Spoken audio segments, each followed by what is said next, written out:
তো বন্ধুরা নমস্কার, আশা করি তোমরা ভালো আছো। আর আমি আছি আজ আমাদেরই পাড়াতে। তো আমি কিন্তু একটি গ্রামের ছেলে। তো আমাদের গ্রামের যে মাঠের যে এখনকার পরিবেশ, তো আমি তোমাদের ওটাই দেখাবো।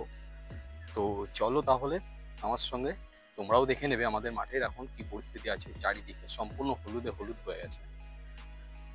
তো তোমরা তো দেখতেই পাচ্ছ আমার পিছনে কিন্তু চারিদিকে সম্পূর্ণ এরকম হলুদ হয়ে আছে। এগুলো সব সর্ষের ফুল। আর এই সর্ষের ফুলটা কিন্তু এই শীতের সময় কিন্তু হয়। আর চারিদিকটায় সম্পূর্ণ এরকম একটি মনোমুগ্ধকর একটি পরিবেশ। আর সম্পূর্ণ এরকম পরিস্থিতি।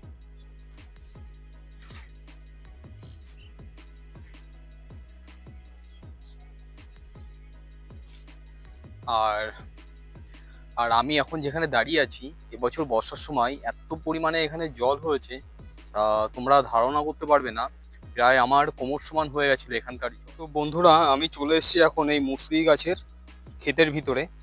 আর তোমরা দেখতেই পাচ্ছ আমরা যে মুসুরির ডাল আমরা খাই, বাজার থেকে কিনে আনি, এগুলি কিন্তু সেই গাছ। আর প্রথমে এতে ফুল ধরবে, তো ফুল ধরার পরে এতে কিন্তু আস্তে আস্তে করে ফল আসবে। তো তোমরা যারা জানো না যে মুসুরির ডালের গাছ কেমন দেখতে, তো আমি তোমাদেরকে দেখাচ্ছি। আর এবছর ফলটা ভালো আসেনি, মানে ফলনটা ভালো হয়নি। তার কারণ হলো এবছর এই জমিতে মাজা সমান জল ছিল, তো যার জন্য মাটিটা এর উর্বর শক্তি যেটা আছে না, ওটা হারিয়ে ফেলেছে। তো যার জন্য এবছর ফলনটা খুবই কম হয়েছে। তো এইগুলি কিন্তু সেই মুসুরি গাছ। আর আমি এই মুসুরি গাছের পাশ দিয়ে যাচ্ছি। সামনে কিন্তু বিল রয়েছে, তোমরা দেখতে পাচ্ছ সামনে কিন্তু একটি বিল। তো এই বিলে এবছর প্রচুর কিন্তু মাছ হয়েছিল। কারণ এবছর অনেক পুকুর বা ভেড়ি এখানে ছিল, সেগুলি কিন্তু সম্পূর্ণ সব জলের তলাতে চলে গেছিল। তো যার ফলে প্রত্যেকটা পুকুর বা ভেড়ির মাছ এখান থেকে বেরিয়ে গেছিল এবং সব এই বিলে এই মাছগুলো চলে এসেছিল। তো যার জন্য এখানে কিন্তু এখনো নেট দেওয়া আছে। আমি তোমাদের একটু দেখাবো। আর দূরে যে ঘরটি তোমরা দেখতে পাচ্ছ, ওর সামনেই কিন্তু ভেড়ি রয়েছে, দুটো তিনটে মাছের ভেড়ি রয়েছে। তো এই জল থাকার কারণে আমি কিন্তু অত দূর যেতে পারছি না। আর নয়তো আমি তোমাদেরকে ওখানে নিয়ে দেখাতাম যে ওখানে বেশ কয়েকটি মাছের ভেড়ি আছে এবং ওখানে কিন্তু বড় ধরনের মাছ চাষ হয়। রুই, কাতলা বা ছোট ধরনের পোনা, এগুলো কিন্তু চাষ হয়। আর দূরে কিন্তু গরু বাঁধা আছে, গরুগুলো কিন্তু ঘাস খাচ্ছে।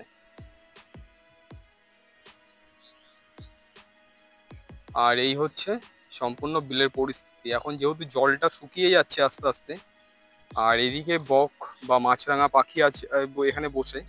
তো বকগুলো কিন্তু মাছ খেতে এসছে, তোমরা দেখতে পাচ্ছ হয়তো। আর তাছাড়া এই যে আটলগুলো যে পাতা আছে না, এই আটলের ভিতরে কিন্তু একটি সাপও কিন্তু বেঁধে গেছে। আর এই আটলগুলো পাতা থাকে মাছ ধরবার জন্য।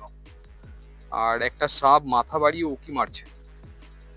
তো আমরা অতদূর যাবো না, জলে নামবো না। তো আমি তোমাদেরকে দূরের থেকে একটু দেখাচ্ছি।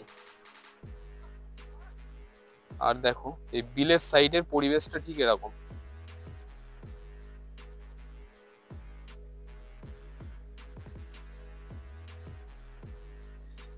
আর এবছর এই বিলে অন্তত 5 থেকে 6 ফুট জল হয়েছিল এই বিলটাতে।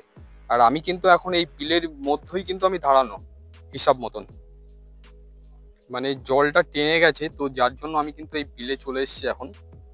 আর চারিদিকে কিন্তু এই পরিস্থিতি এখন রয়েছে।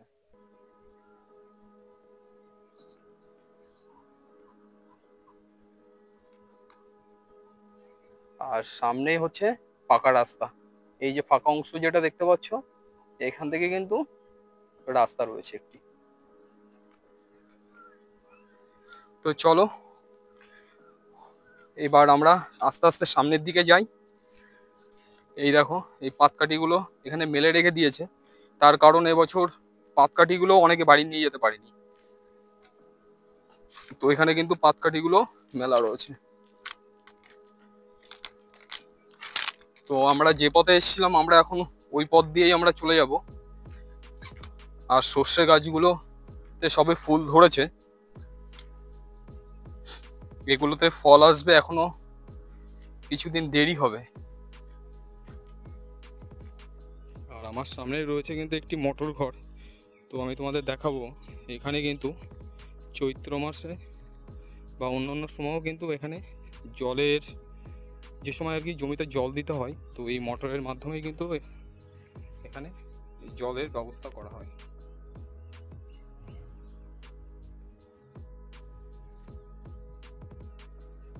তো বন্ধুরা, আমি তো সব কিছু আমাদের এই মাঠঘাটের যে কি পরিস্থিতি ছিল সব কিছু আমি তোমাদেরকে তুলে ধরলাম। তো তোমরা তো বুঝতেই পারছো যে এই মাঠে একটা সময় এত পরিমাণে জল ছিল এবছর, মানে বর্ষাতে, মানে প্রায় কোমরের ওপরে। তো সেখান থেকে জল আজকে কমে গেছে। তো যাওয়ার পরে কিন্তু এই সর্ষে ফুল গাছগুলো চাষ হয়েছে, আর আর 2-1 মাসের মতো এই সর্ষেটা উঠেও যাবে। তো বুঝতেই তো পারছো যে গ্রামের পরিস্থিতি এরকম হয়। তো বন্ধুরা, ভিডিওটি তোমাদের যদি ভালো লেগে থাকে তাহলে তোমরা লাইক, শেয়ার ও কমেন্ট করো। আর তোমরা যদি আমার পাশে যদি না থাকো তাহলে কিন্তু আমি কখনো এই চ্যানেলটিকে কিন্তু গ্রোথ করতে পারবো না। তো প্লিজ আমার একটু পাশে থেকে আমাকে একটু সাপোর্ট করো, যাতে আমি আমার চ্যানেলটিকে একটু গ্রোথ করতে পারি। তো দেখা হচ্ছে অন্য কোনো ভিডিওতে। তো ততদিন তোমরা সুস্থ থেকো, ভালো থেকো, টাটা।